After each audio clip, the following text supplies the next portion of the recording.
participate, and Leah was in that as well, and talked to her about the reparations challenge. And Lauren has contributed to the reparations challenge, on a somewhat regular basis, through the work that she does. And really, I look forward to building with Lauren in LA, and continuing to work with her in this movement. So salute to Lauren. Next slide. Then we have Alistair in St. Petersburg, Florida. Alistair is a volunteer that we met through the NTU Volunteer Brigade, and has participated in the March for Reparations, participated in the Volunteer Day of Drops, donated to you know when we had like a yard sale for raising resources and stuff, donated items that we were able to sell to raise reparations. So really want to salute and appreciate Comrade Alistair, who's been a very consistent force. Next slide.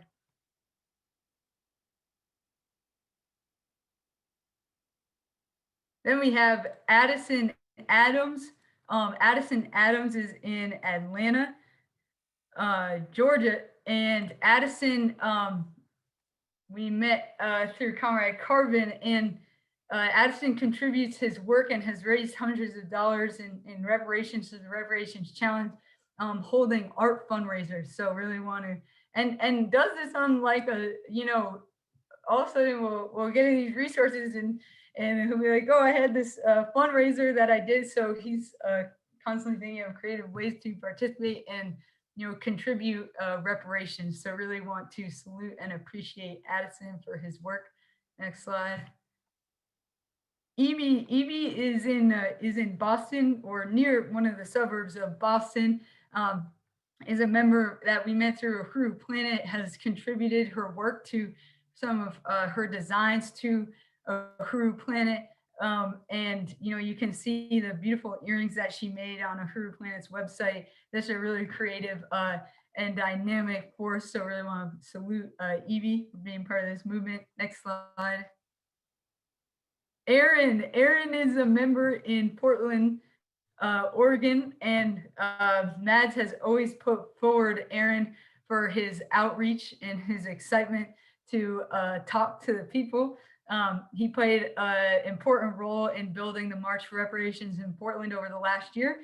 And Aaron also, I did not really get the chance to know Aaron before the Giving Tuesday telethon that we had. And he gave quite the presentation on the history of Portland, and like the colonial history of Portland. There was this whole section on the west northwest region, and it was really something to see, the work and the presentation that Aaron gave, and really just want to salute and recognize his stance. Next slide. Then we have Danny, also in Portland, Oregon, that played an important role in building the March Reparations in Portland, as well as on the media team.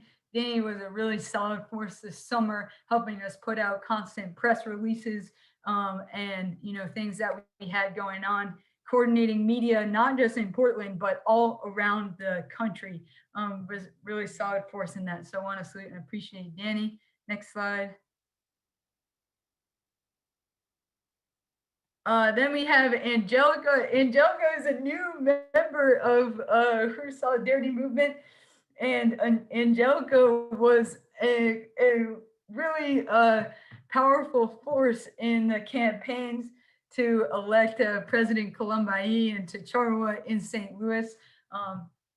Angelica was just a really solid force, and is here at the Uhuru Solidarity Movement National Convention, has taken a great stand of reparations, and really excited to work with Angelica in the future. So salute Angelica. Next slide. And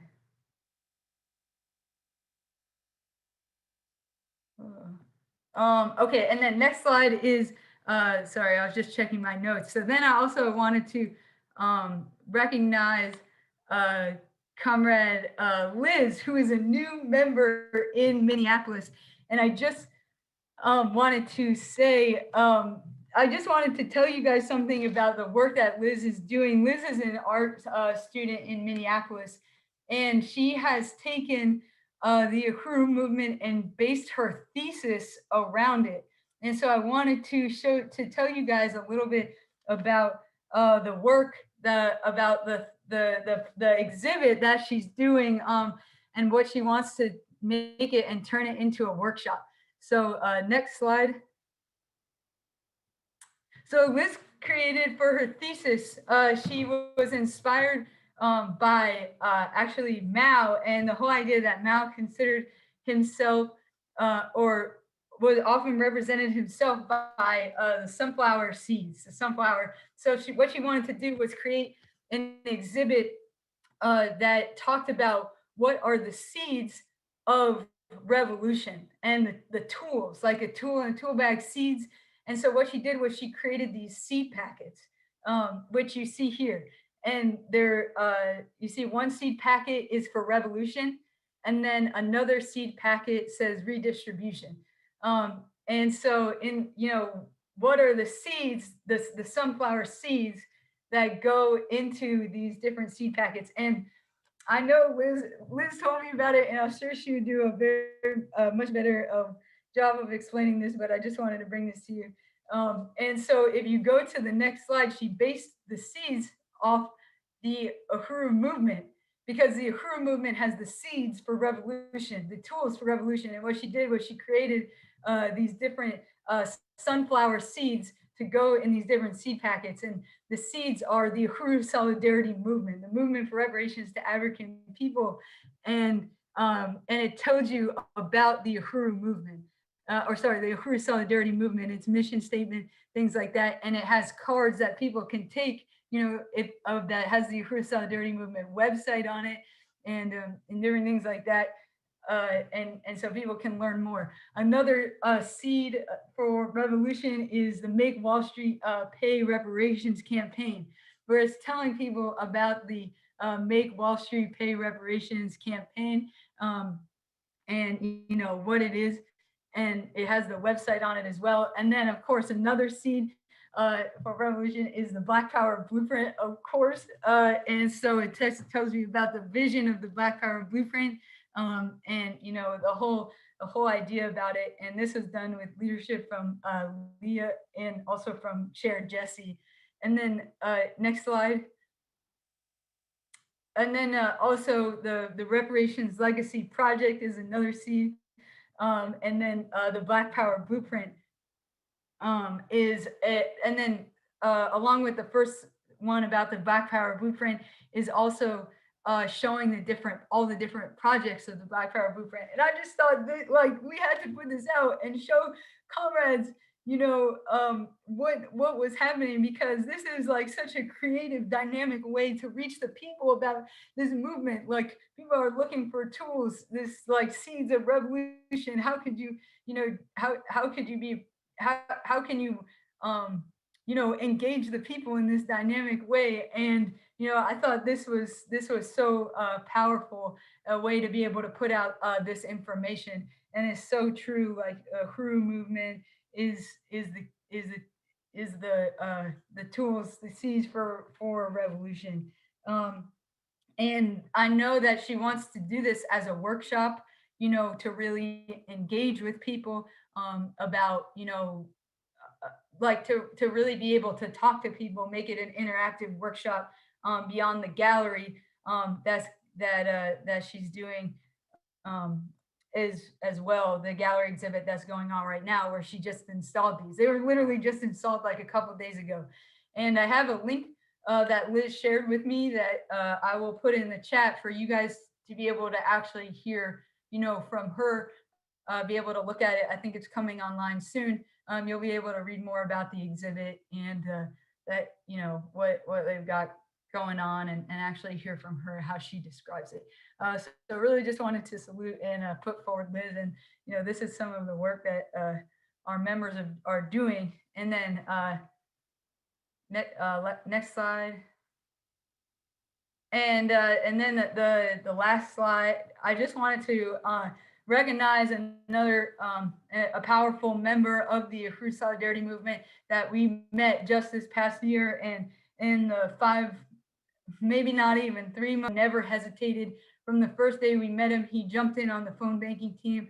Within a month, he was coordinating outreach for the March for Reparations. Right after the March for Reparations, he hopped in the car, drove up to the Black is Back Coalition march on Washington. He was really dedicated, really powerful force, and just really want to salute and recognize Comrade Greg for his tireless efforts in the fight for reparations to African people. So long live Greg Wood. Next slide.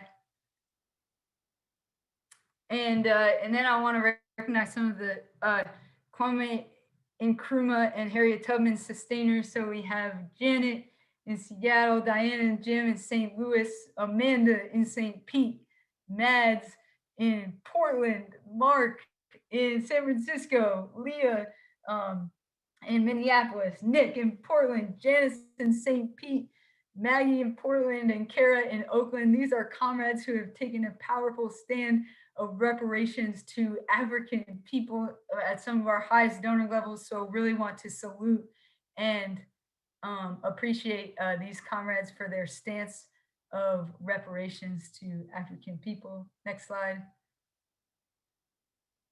And then we have our Ella Baker sustainers for the year. We have Comrade Rashada in St. Pete. We have Comrade Hallie in Boston. We have Wendy in San Diego. I can't believe I'm forgetting this comrade's name in Kentucky. Ron in Ron in Seattle. Lisa in Minneapolis. Holly. What do you say? Holly. Holly, right, Holly. Oh my God, how could I forget? Yes, Ron in Seattle, Dorothy in St. Pete, John also in St. Pete, and our newest comrade Darian in Boston, or right outside Boston, who actually became an L. Baker sustainer off seeing a Make Wall Street Pay Reparations sticker on a pole in Boston. So, what a stance, comrades! So, really want to appreciate all these comrades who also take an amazing stand of reparations to African people. Next slide.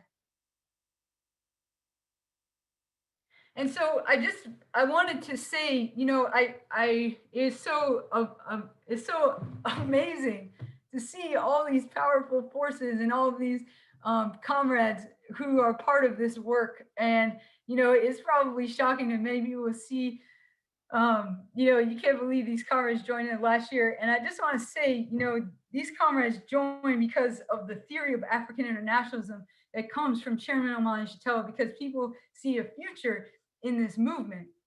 And it's not just some random organization that they're joining, but they decided to join a movement under the leadership of the African working class. And the chairman recently did a live where he talked about this, but in 2017 is when the chairman really talked about, a reason for white people wanting, not just needing, but wanting to take a stand, and join this movement. The ideological basis why this is in white people's interest. And so I just wanted to say, to read this quote that came from the chairman in 2017.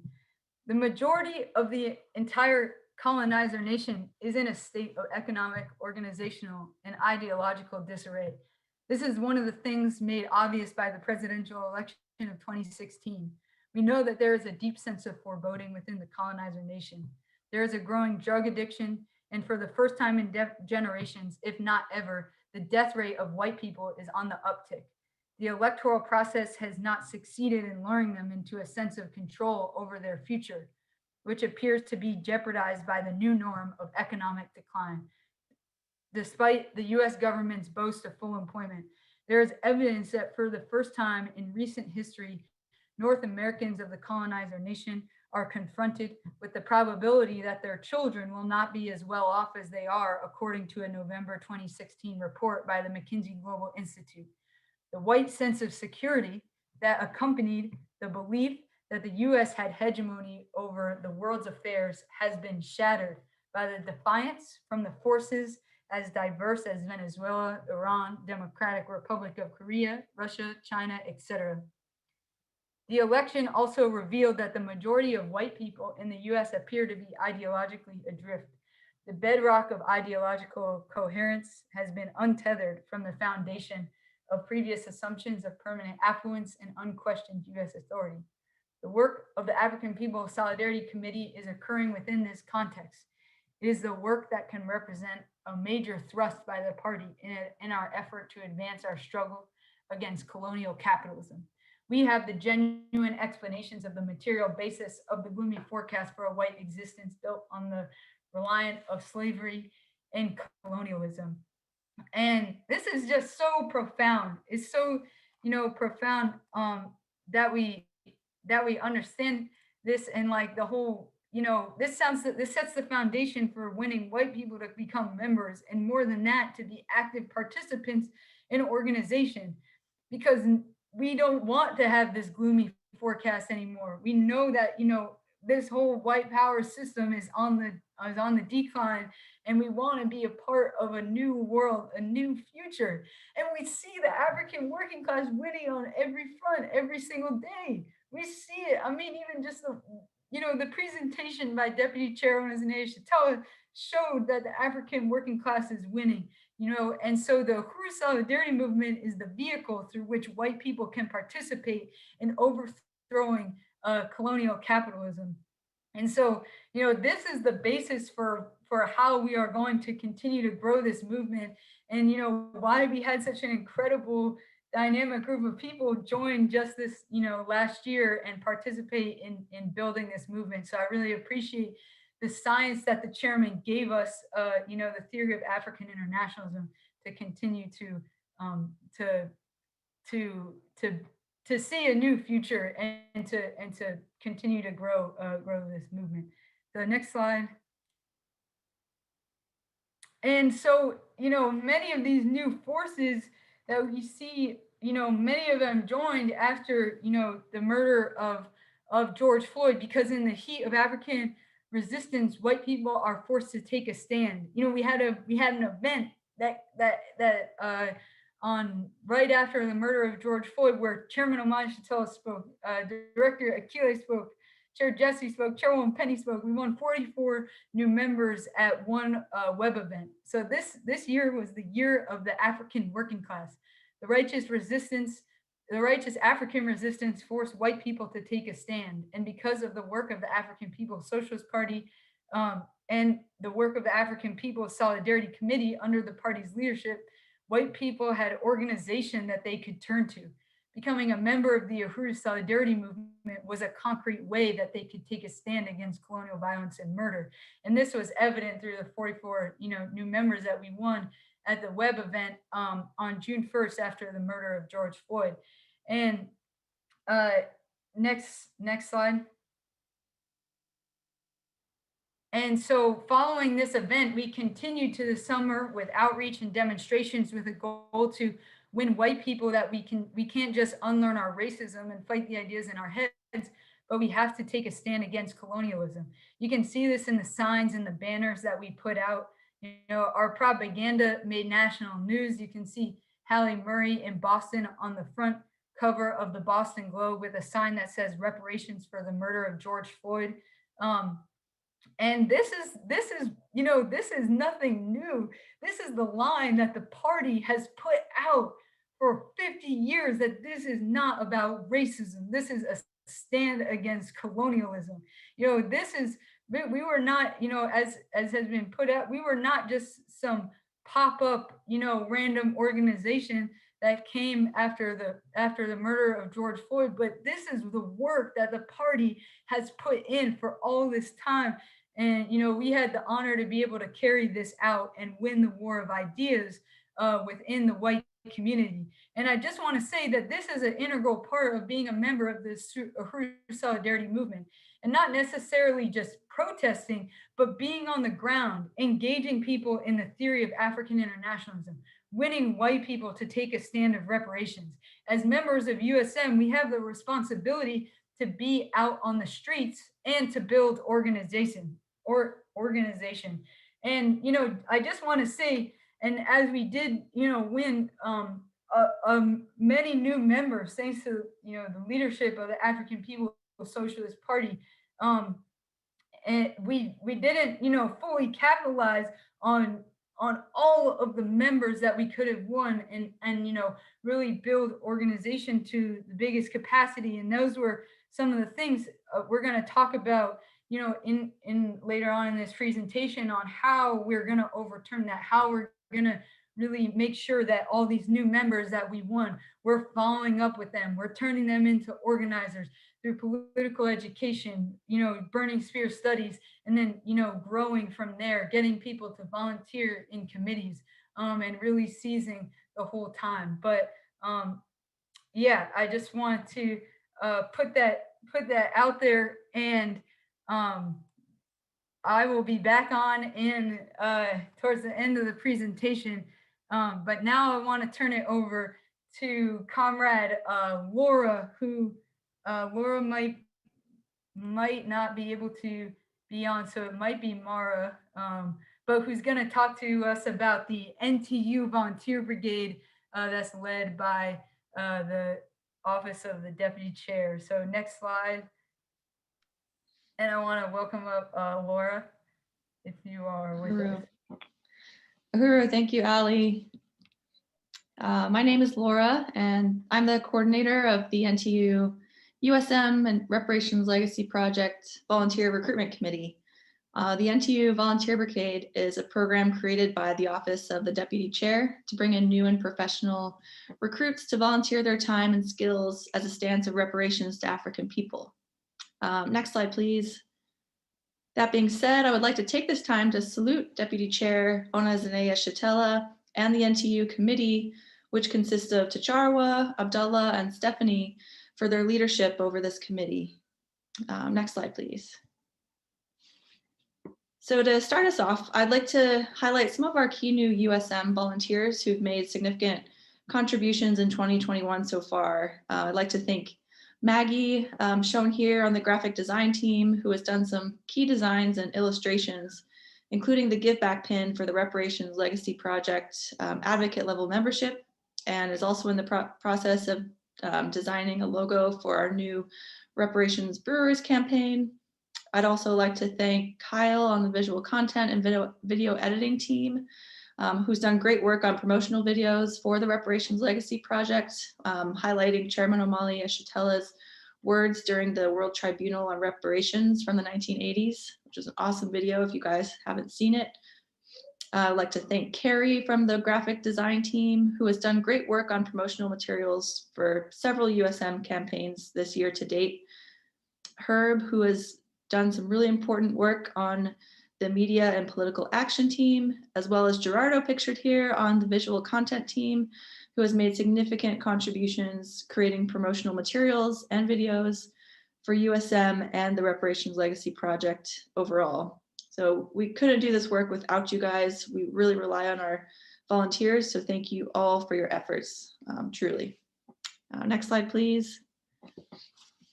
How do we currently recruit new volunteers into the committee? There are several avenues of volunteer recruitment that we're currently employing to build up the NTU Volunteer Brigade and USM, including posting volunteer job descriptions on LinkedIn, posting our outreach days on Craigslist and Eventbrite on social media outlets, as well as using a tool called Smartsheet to organize and track our new volunteer pipeline based on the model of our party leadership that they use very successfully for the Black Power Blueprint new volunteers. So we're focusing currently on building the infrastructure needed to really anticipate and support an influx of new volunteers jumping into the work of the African Revolution. We're also currently planning on a focused recruitment campaign, advertising summer volunteer internships with the USM. So stay tuned for more information on that. That'll be a really exciting opportunity. Next slide, please. So this high-level organization chart just helps to give an overview of the areas that you can volunteer with within USM. As you can see, we all fall under the leadership of the African People's Socialist Party, and all volunteer teams and programs are directly coordinated by USM and APSC offices. So the volunteer work of USM is wide and far-reaching. Of course, we'd like to assign folks into the areas of their interests and skills, but as you can see, there are several teams to jump into, not only supporting the main campaigns of USM by engaging in local outreach in your regions, doing phone banking, tabling, etc. But we also have specific teams that you can get plugged into that are not tied to a specific region, including donor outreach and development, social media, media and political action, website development, graphic design and video production, and of course, this specific committee, volunteer recruitment. And before I turn it over to Mara, I would like to take a moment to talk about why I'm a member of the Uhuru Solidarity Movement. And I know my comrades who are speaking in the rest of this workshop are also going to share a little bit about why they're members as well. So I first learned of the Uhuru movement about a year ago as I began to research the African People's Socialist Party and read and watched the words of Chairman Omali Yeshitela. I was really blown away by the simple truth of African internationalism, that the nature of colonialism is parasitic and persists today, and truly explains the state of the world in every corner. I think the more I learned about it, it felt like an awakening, like I'd been living under a rock. It felt like a breath of fresh air hearing this truth that explained the state of the world today. And not only explained it in a very, very logical way, but offered tangible action to take to overturn the tides of history that we've been set upon. And as for white people in particular, to engage in this work by building reparations to directly support economic development and African self-determination programs is so clear and so necessary. I really believe in this work, and I want to live in a way that shows that, to be an example to my children and to others around me. And that's why I'm a member. You know, we may not always feel like we're winning, but we really are. And how exciting to be part of this movement in this current age of the war of ideas. You know, it's such a privilege, and I'm honored to be part of this movement. And I'm excited for what's ahead. So now I'm going to turn it over to Mara, who has been the backbone to this volunteer recruitment committee to walk us through the rest of this section. So Uhuru, Mara. Uhuru. Wow, Laura, that was so wonderful. Thank you so much. Hard to follow up after that, but I really want to appreciate this entire presentation. You know, it's so important to build membership for many reasons, but they've been laid out so clearly. The mandate from the chairman and the party is so clear. And I just want to check, can you see my video? I just want to make sure. Yeah, it's coming through. Okay. So anyway, so I really just want to appreciate this whole process and salute our leadership, and just to see the N2U Volunteer Brigade grow over the last couple of years has been awesome. And also just bringing new methods to, you know, recruitment and winning volunteers in different professional capacities. So first of all, we did do a volunteer day of drops as part of building this convention. The N2U Volunteer Day was on March 6th. Next slide. Or next slide, thank you. And we had, I think, 10 or 11 cities organized across the country. We had over 7,000 flyers distributed, and we won a powerful new force in Boston, a high schooler, which is really exciting because we really want to, you know, just start, like we said yesterday, you know, part of building our legacy is to make sure that young people who have political consciousness have the option to even learn about African internationalism. And I think especially when teenagers are really compassionate, we have to jump on that and show them that, you know, compassion isn't enough unless you organize under the leadership of the African working class. So I really want to shout out our new force in Boston, Marvin, who's going to be helping with the Uhuru Planet. We had another follow-up day of drops on April 3rd, and we are going to go forward doing that every single month. So that is really the way that we want to be on the ground, make sure that we occupy every space, and also build the institutions regionally and win volunteers through that process. Uhuru, next slide. So 3 times a week with a standing schedule, we have volunteer orientations. This is both for volunteers coming through the various pipelines, whether it's LinkedIn or Craigslist or Smartsheets, or sorry, Eventbrite, but also people that we meet on the street, people who are new contacts. So they can come into one orientation and learn about the principles of unity, and also help them distinguish between other nonprofit and charity work, and why this is such a greater impact by building Black economic and political power.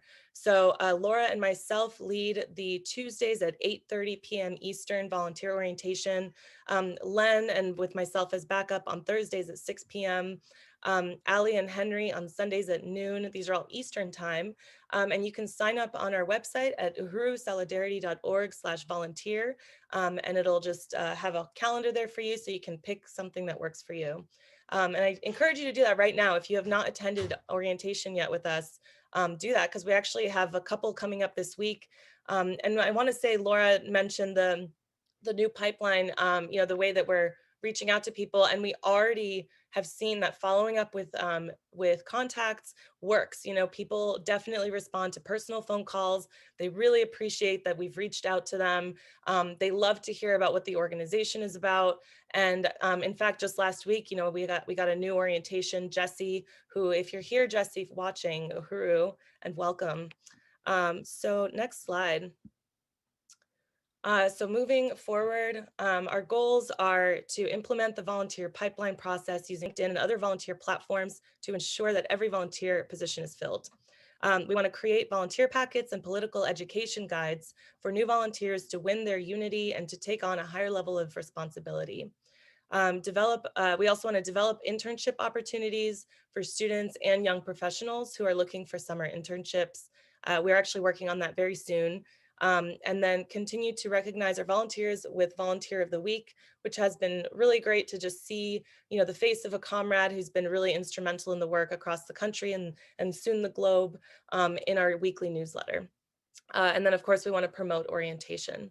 So Uhuru, I'm gonna, before I pass it on to our comrade Alana, I also wanna just echo what Laura was saying about why she became a member. It's a very, very similar feeling that I had as a young person. And so I just wanna unite with that, and I'll keep it very short and sweet and just say, exactly what Laura said, because I wanna be cognizant of time. And Alana, next up, we'll be talking to you about the USM newsletter. Uhuru.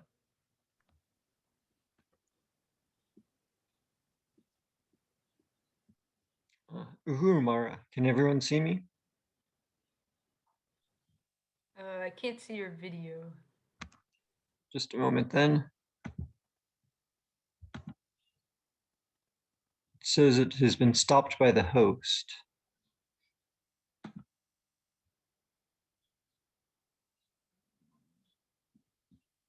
Maybe try turning it off and back on again.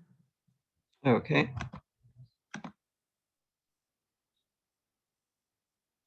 Oh. It did not appear to help, sadly.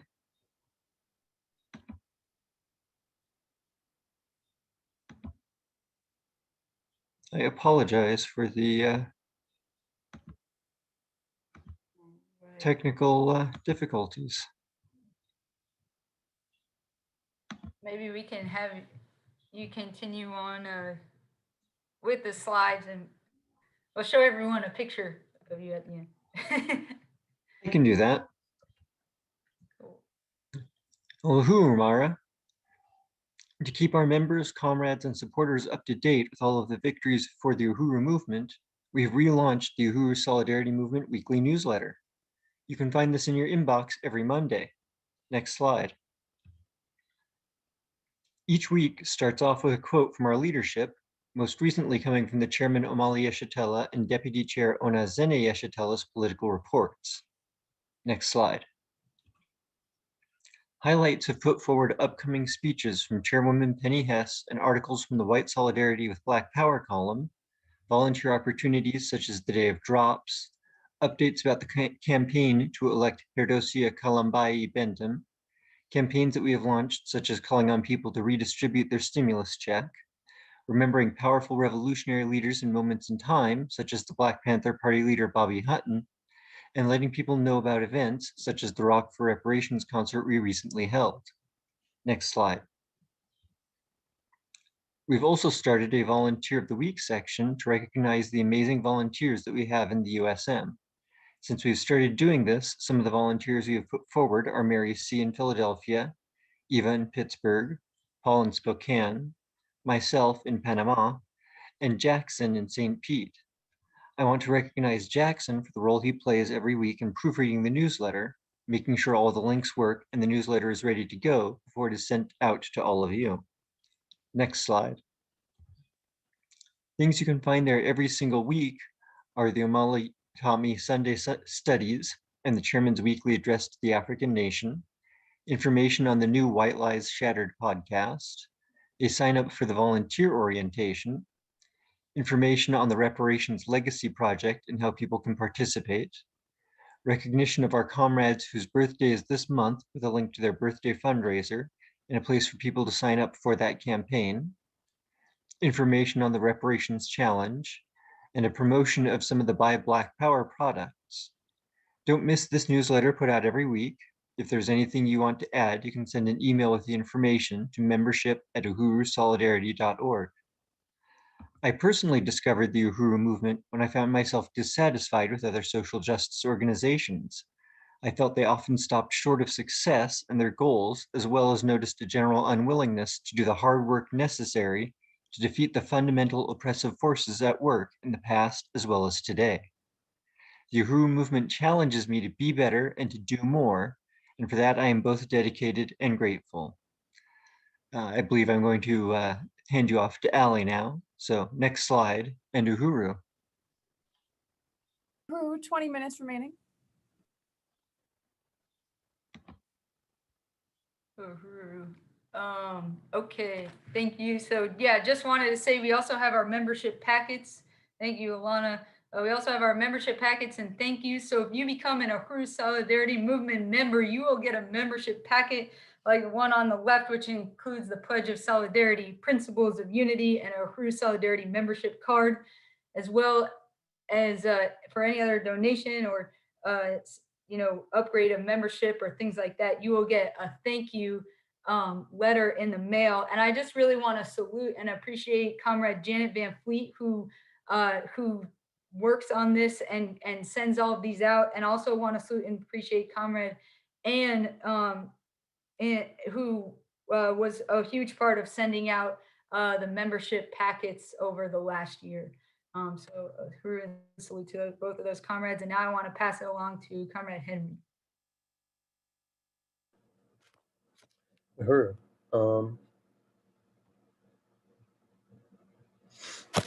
Okay, sorry. Uhuru. My name is Henry. I'm the secretary for the membership office, and I'm just going to be talking a little bit about our upcoming membership drive. Next slide, please. The membership drive will be held from May 2nd, Saturday, May 8th. And the theme this year is Fight for Reparations to the African Community, the Real Class Struggle for White People. Next slide, please. So we're calling on people who want to see a new world free of wars and oppression, who want to see an end to the colonial domination and colonial violence against African and colonized people, who want to end their isolation, with the rest of the peoples of the world, to unite with these principles of unity and join the Uhuru Solidarity Movement. And we have no doubt, with all the victories of the African People's Socialist Party and theory of African internationalism, that we will win over 100 new members during this drive. That is our goal. However, we will not be able to do that without your participation. Next slide, please. I'm just going to quickly go through some ways that anybody who wants to come participate. Phone banking is always very important, making calls to new contacts and expired members, trying to reach out over the phone to encourage people to join. Outreach table is also very effective. every city where we have members is the goal is to have an outreach table there. That is to recruit new members, people, and to kind of spread the word about what we're trying to do. Creating a target list of friends and family is also a very good way to gain members. If there are friends and family that you've been wanting to talk to about USM, but you're just waiting for the right moment, well, now would be that moment. Postering may not seem always like the most immediate way to attract members, but it's actually very effective. Just walking around your neighborhood, putting up flyers, or your favorite restaurant or campus or any place where lots of people are regularly passing through. We will provide the design. All you need to do is print them out and hang them up. So 5 would be to participate in a day of action. May 6th is our next day of action. The Make Wall Street Pay Reparations, just like people know what we're doing and to attract new members. And then you can always bring people to a USM orientation or give them the link and let them know what the times are, which again, Tuesdays 8 p.m. Eastern time, Thursdays at 6 p.m. Eastern time, or Sundays at 12 p.m. Eastern time. Next slide, please. We are also calling on everybody to, if you are able to sign up as a recruiter. You can go to uhurusolidarity.org/membership drive and say the number of members that you are pledging to recruit and how you're going to participate during this exciting recruitment week. And you can take some time to do that right now to uhurusolidarity.org/membership drive. And while you're doing that, I'm gonna explain why I joined USM, and I don't have, I think my previous presenters, my comrades, have very eloquently described why they're members, and I really don't have much to add. But as Ali mentioned earlier, I started volunteering last summer at Uhuru Furniture in Philadelphia. I'd like to salute SG Ali and Ruby and everybody working at the furniture store. I think that other involvements, we're not really able to provide. So I think I just kept getting more involved, and I really the Chairman Amalia Chatela's message really resonated with me, and the rest is history. So I think I'll end my piece and I'll pass on to Comrade Len, Uhuru.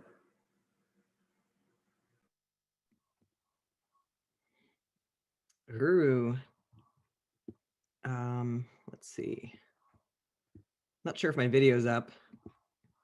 It looks good. You're up. Okay, cool. All right. So, yeah, Uhuru. So in the spirit of building and recruiting new members, moving forward, we are going to focus on not just recruitment. Oh, I'm sorry. So yeah, you can go to the next slide. Okay, yeah, so turning members into organizers and building branches. So yeah, moving forward, we are going to focus on not just recruitment, but actually turning our members into active organizers and building on the ground branches. Next slide. And we currently have members in 148 cities in 36 states, and as well as some members in France, Spain, England, and Panama. And the places that you see in dark green on this map are areas where we have a large concentration of members, and the lighter the green, we have less members there. And so as you can see, we have a really high concentration in Florida, California, Oregon, Missouri, Massachusetts, New York, Philadelphia, and Washington. And while we have members in all of these different cities, we actually don't currently have any branches. Next slide. And so what is a USM branch? A branch is the local organizing structure that leads and carries out the work of the organization on a local level. A branch is more than just a bunch of members in the same city. A branch is an organized unit with an elected leadership body that meets weekly and carries out all of the requirements of the USM branch contract. And the officers who make up the leadership body of the branch are known as the local executive committee.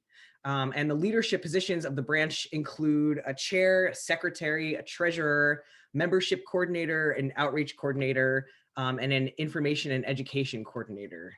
Next slide.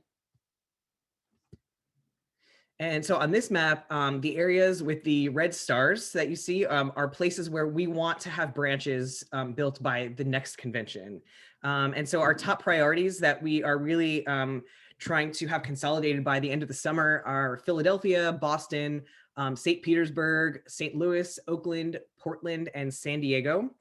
And then our second tier consists of, but not necessarily limited to, all parts of New York, Pittsburgh, Baltimore, Huntsville, Alabama, Minneapolis, Seattle, Spokane, Washington, San Diego, and Los Angeles. Next slide.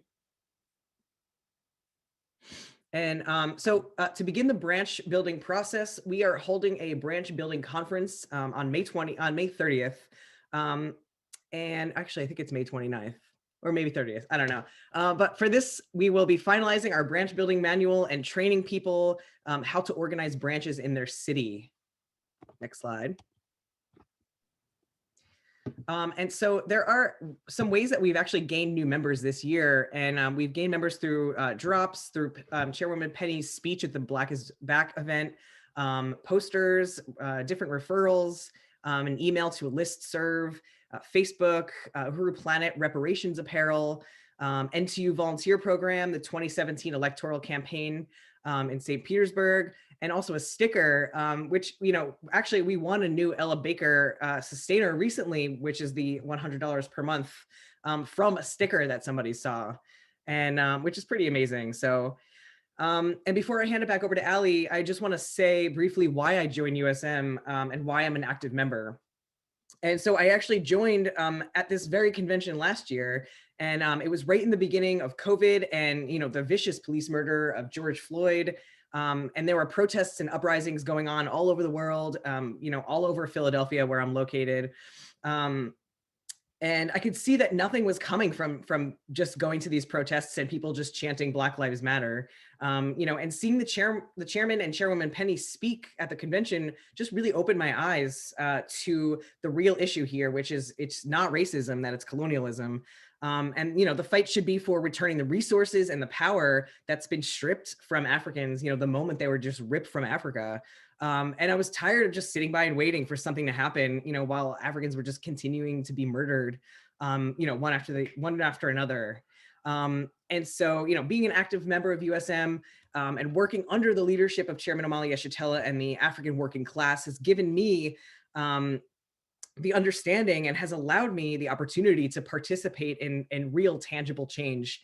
And you can also be a part of changing this world that we live in right now. You just have to unstick yourself from the legacy of the oppressor and just join USM. I just really salute the chairman and the African People's Socialist Party for leading this liberation movement. And really quick, earlier, Ali said that I am someone who wears many different hats. And I just want to say this hat that I'm wearing today is a custom hat from Uhuru Planet Apparel. This was my own hat. And Hallie Murray was able to, put this really cool Uhuru patch on there. So, go there and get your revolutionary apparel. All right, Uhuru, now back to you, Ali. Uhuru, 8 minutes left.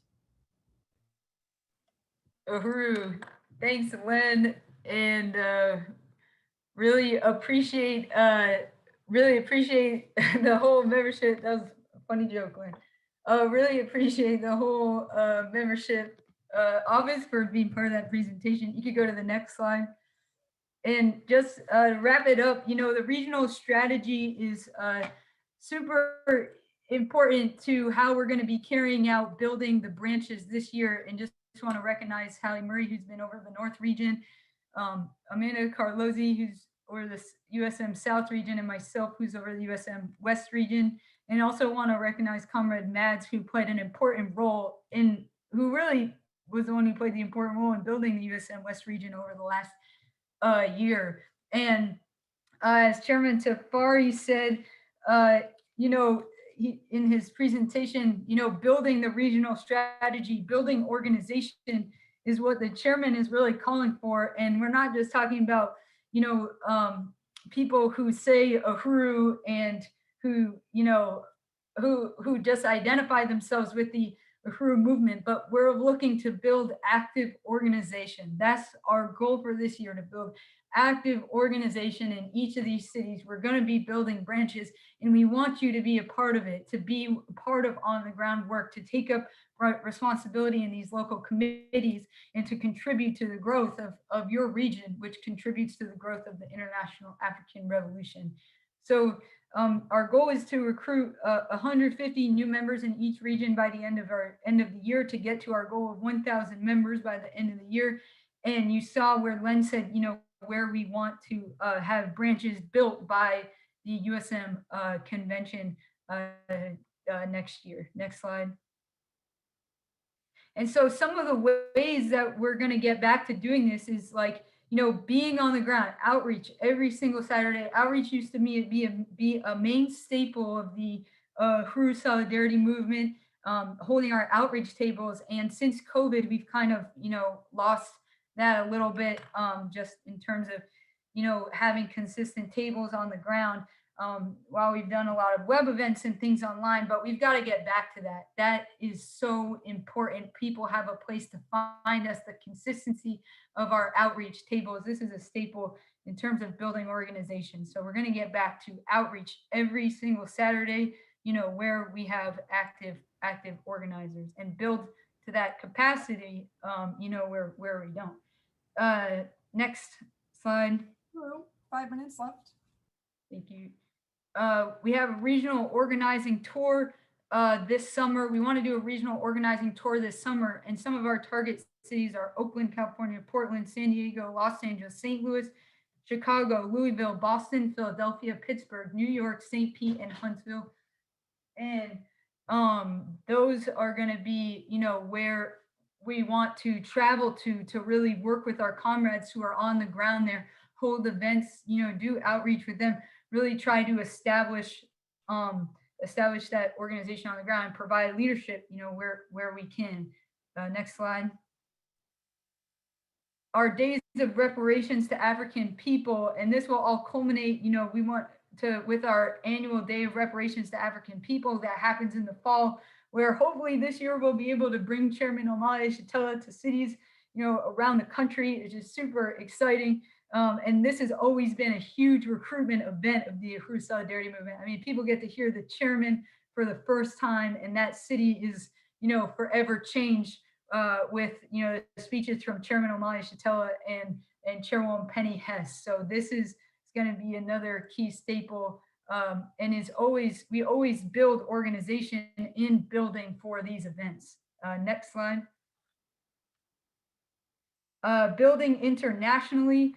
You just heard that incredible panel this morning. You know, we want to hold a speaking tour in France and occupied Azania this November. You know, bring that information that you heard this morning out to the world. I mean, people need to join in Europe and on the continent of Africa. White people need to take this stand of reparations, and we're going to be out there organizing them this fall. And yeah, lastly, next slide. I just want to make a call to people that if you are not a member of the Uhuru Solidarity movement, this is the organization to join. You heard from comrades in the membership office on why they're a member of the Uhuru Solidarity movement. This is the only organization that is changing the colonial conditions on the ground, that is putting power into the hands of the African working class under the leadership of the Vanguard Party, the African People's Socialist Party. It's the only organization that's answering the questions that are, you know, happening in the world, talking about the crisis of imperialism. And the African working class is winning. And if you want to be on the right side of history, you want to be on the winning side of history, you want to be part of the inevitable victory of African and colonized peoples of the world, then this is the movement to join. This is the movement to be a part of, and this is the movement to be an active volunteer with. And all white people have a right to know this information, and it starts with us carrying out the theory of African internationalism to white people around the country and around the world, to call on them to take a stand in solidarity with Black power. So I want to call on people, if you're not already a member of the Uhuru Solidarity Movement, to go ahead and do that today. Join the Uhuru Solidarity Movement at uhurusolidarity.org/join and become an active volunteer with us. And next slide, this is my last slide. Be part of the membership drive on May 2nd to May 8th. Be part of recruiting new members to this organization. You can do that. You can sign up, choose the number of volunteers, or choose the number of members that you pledge to win, whether it be 1 or 10 or 100. Bring them all in. uhurusolidarity.org/membership drive. Sign up today. We'll be in touch with you. We'll make sure you have the materials you need. But yeah, we're calling on you to participate, to help grow this organization, and get excited for our membership branch building conference that will be taking place on May 30th. And just really want to lastly again salute the leadership of Chairman Omani Shatella, Deputy Chair Onizane Shatella, Chairwoman Penny Hess, and Chair Jesse, and just really salute all of the comrades that make up the membership of the Uhuru Solidarity Movement. Uhuru.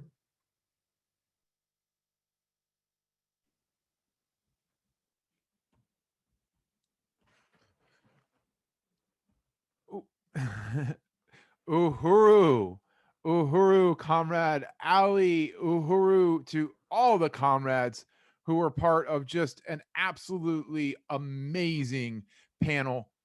And it's telling me that my video isn't started, but I see myself, so I'm going to have faith that I can be heard by everyone.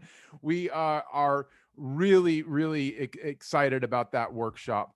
Thank you, comrades. I am really moved by all the work that the Uhuru Solidarity Movement is doing, and just filled with revolutionary love for everyone that is a part of making reparations a reality in this world. Now, we'd like to open it up for comments and questions on our last two panels. We'd like to bring up all the panelists at this time and open it up for any questions from the audience. So you can submit your questions in the chat or the Q&A feature of Zoom, and we will read them. So go ahead and start your videos now, panelists. And I know we have a couple of questions already. But I wanted to first give an opportunity for any questions, comments from the panelists themselves.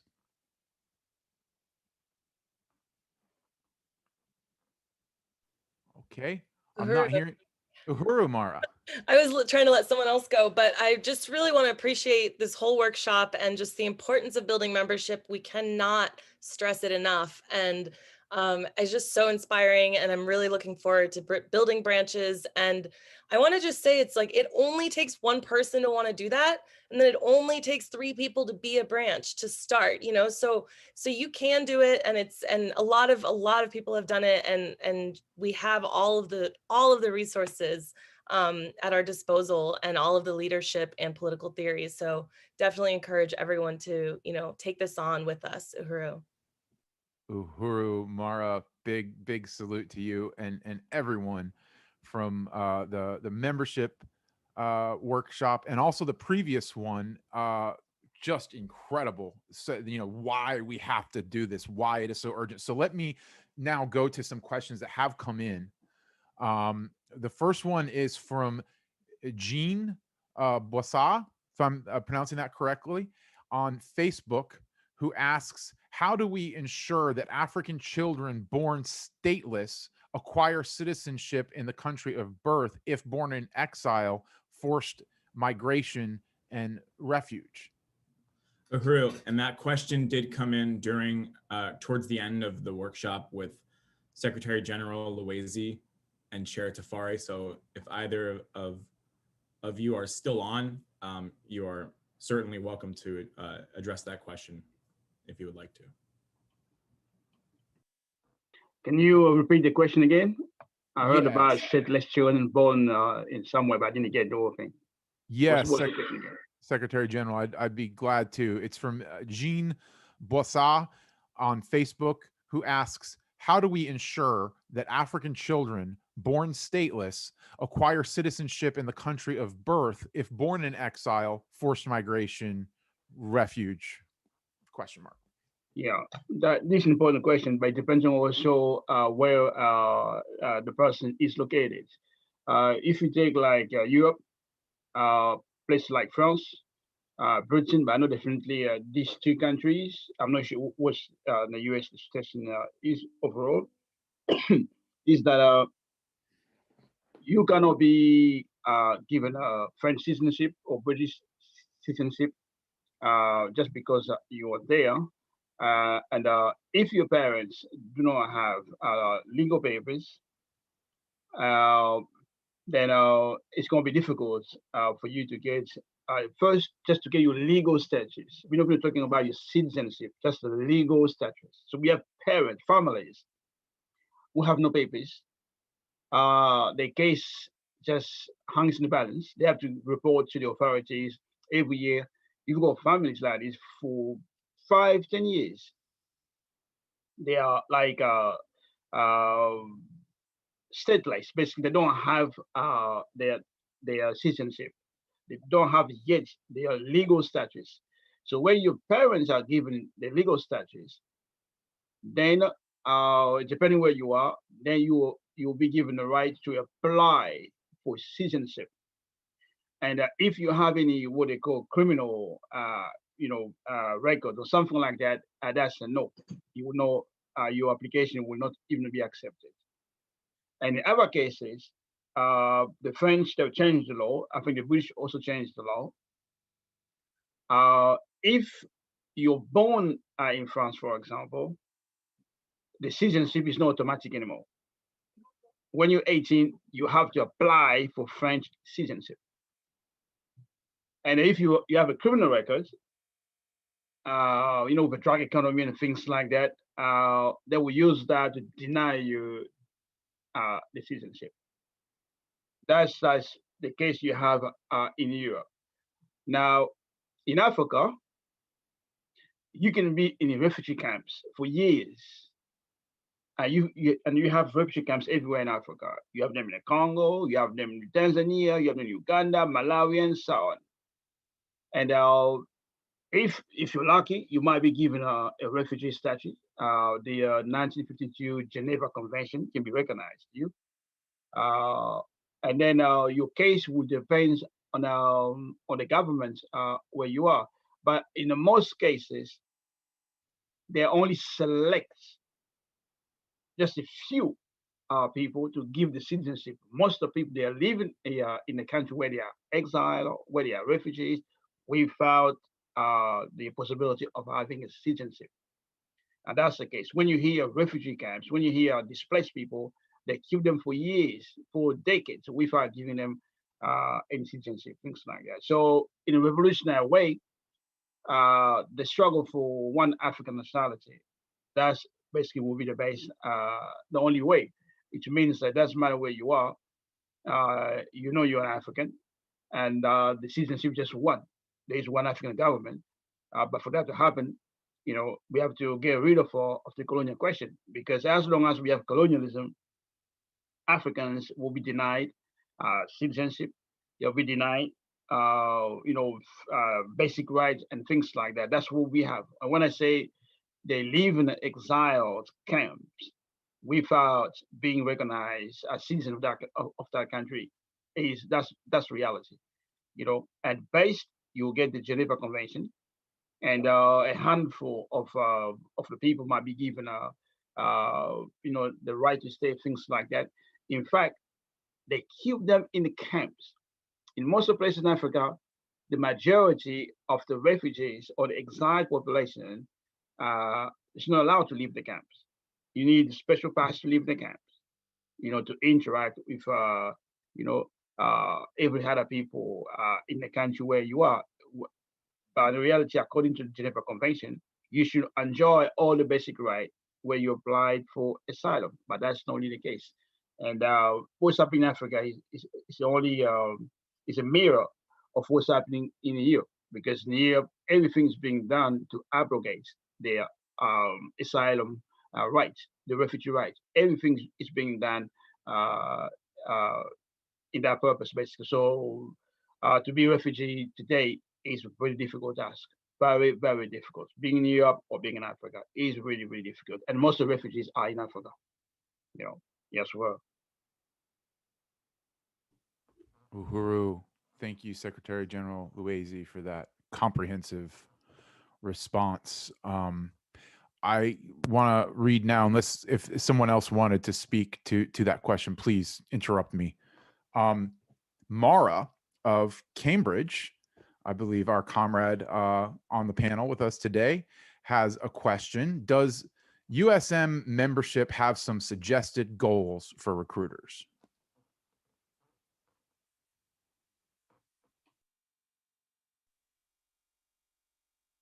Uhuru, yeah, yeah, definitely. I mean, on when you sign up on the membership drive form, it says 2, 5, 10, or custom amounts. So you can choose one of those, or you can put in, the amount that you want to do. So yeah, go ahead, fill out that form, and you can choose one of the numbers there.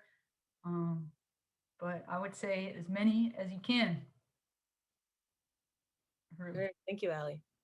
Room, 5 minutes left. Uhuru. Thank you, Comrade Ali.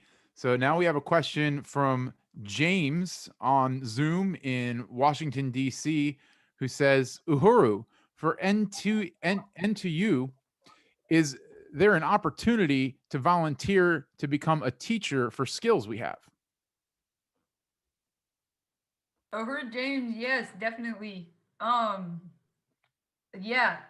we can I think, I don't know if you're saying you as a teacher have skills that you want to teach people, whatever it is that you have, we definitely, yes, we could use your skills and talents. And I can reach out to you, be in touch with you on how we can make that. Okay, cool. Yes, that's what I mean. Cool. Yeah, I can be in touch with you on how we can make that happen. Uhuru. Uhuru. All right. Well, thank you so much for that incredibly powerful discussion and for those really powerful workshops. I was going to announce that we're going to go to a 30-minute lunch break unless anyone else wanted to make any closing comments. I wanted to give you the opportunity, Jesse. Yes, I see Chairwoman Penny there, so I definitely wanted to see if you wanted to say anything, Chairwoman Penny. Well, no, I just really wanted to congratulate, first of all, USM membership chair Ali for a great workshop and great work, that you have done, and just creating this office and just all the leadership and responsibility that all the comrades take. Their reports were fantastic, which means that they've had some amazing leadership. And, just really salute, of course, Chair Jesse, for the leadership of the whole organization, which is just mind-blowing, really, really powerful. And I think that the membership department is incredibly impressive. Everyone gave a magnificent report. And Comrade Ali, your enthusiasm and your unity with African internationalism and your ability to your organizational abilities are just incredibly impressive. I salute you. I'm looking forward to meeting the membership goals for this year, and I feel very confident that we will. Uhuru. Uhuru. I want to unite with what Chairwoman Penny Hess just said, and I also want to salute Chairwoman Penny's leadership from APSC over USM and including the strategy to build our membership.